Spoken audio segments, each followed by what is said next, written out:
The gaze of this pharaoh defies time. Across the centuries, his impassive face delivers the message of a civilization haunted by the beyond.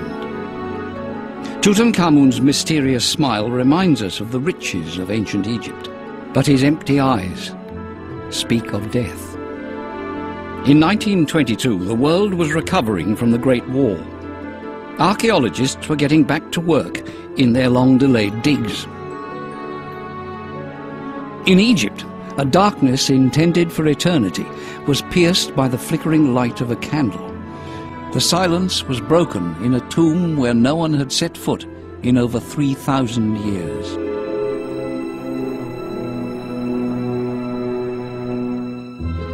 Howard Carter astonished the world. After years of searching without success, he had uncovered in the heart of the Valley of the Kings the fabulous tomb of Tutankhamun. Overnight, the treasures in the young pharaoh's tomb cast their spell on the Western world. In the public mind, Egypt became the country of mysteries, the land where humanity must seek out the keys to its past.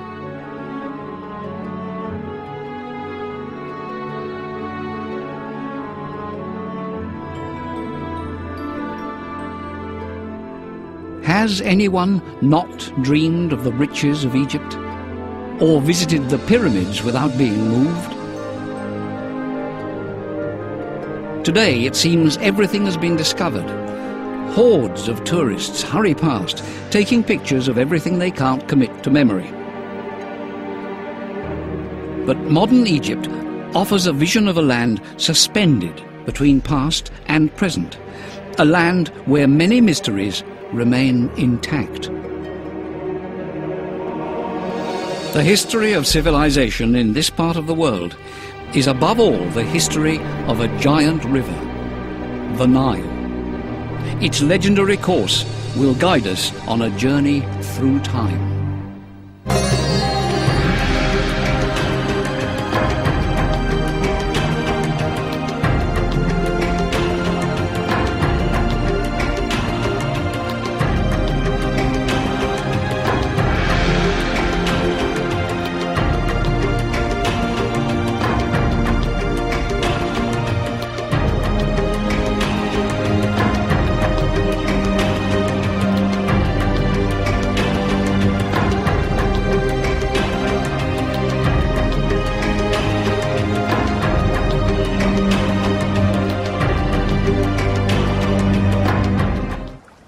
Egypt is a gift of the Nile.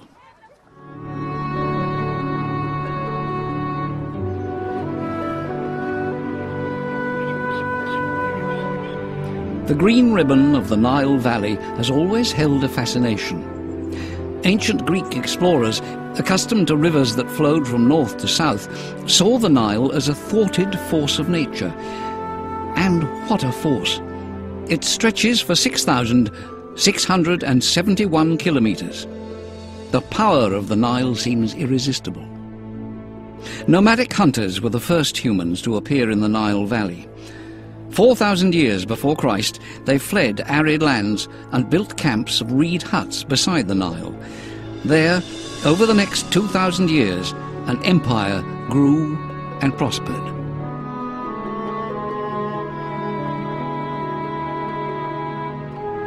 But what role did the Nile actually play in the foundation of this society?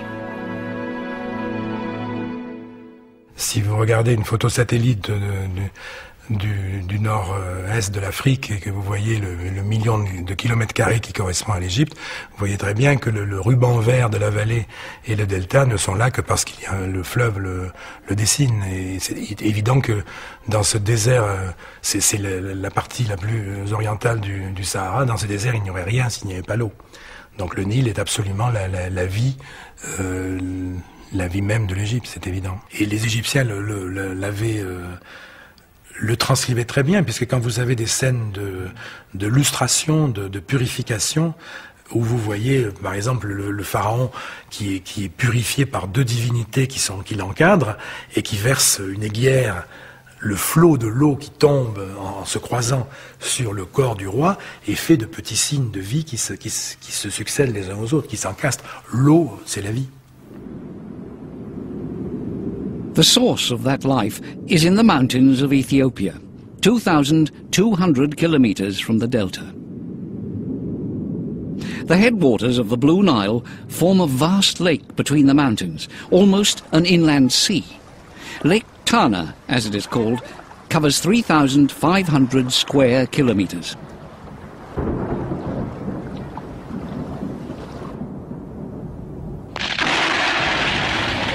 Between June and September, storms rage over the high Ethiopian plateau.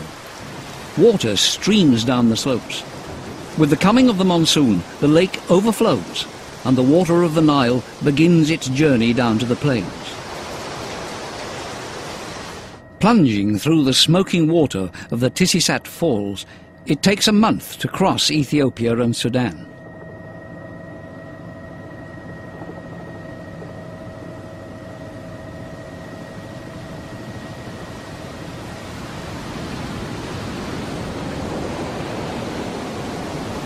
The clear waters of Lake Tana become a mighty rushing torrent.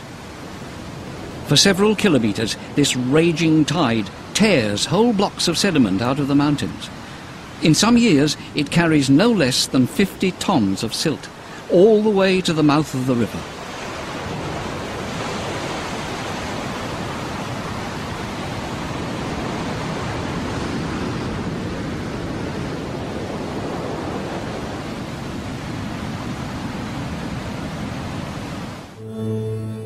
In July, when the vast flood reaches Egypt, the scene changes. The Nile is now between 8 and 10 meters deep, and it spreads out across several kilometers of the plain.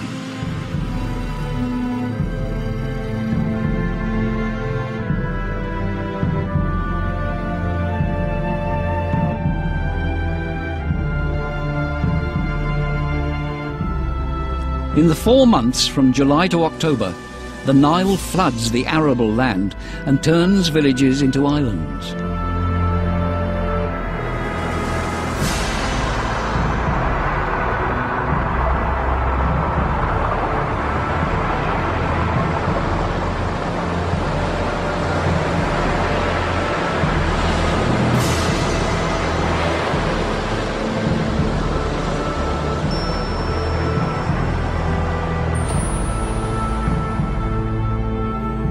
Every year, the Nile widens enormously, at the same time depositing layers of silt that push back the desert.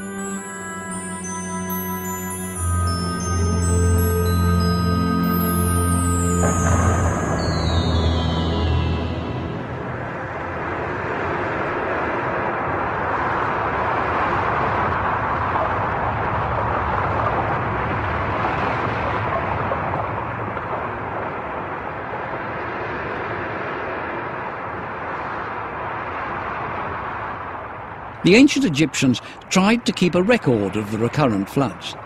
They tried to detect the first signs of the flood by building nilometers to measure increases in the water level. The moods of the Nile were part of daily life. The Egyptians soon realized that the floods could never be controlled. They would have to adapt their sowing and harvesting to the rhythm of the floods.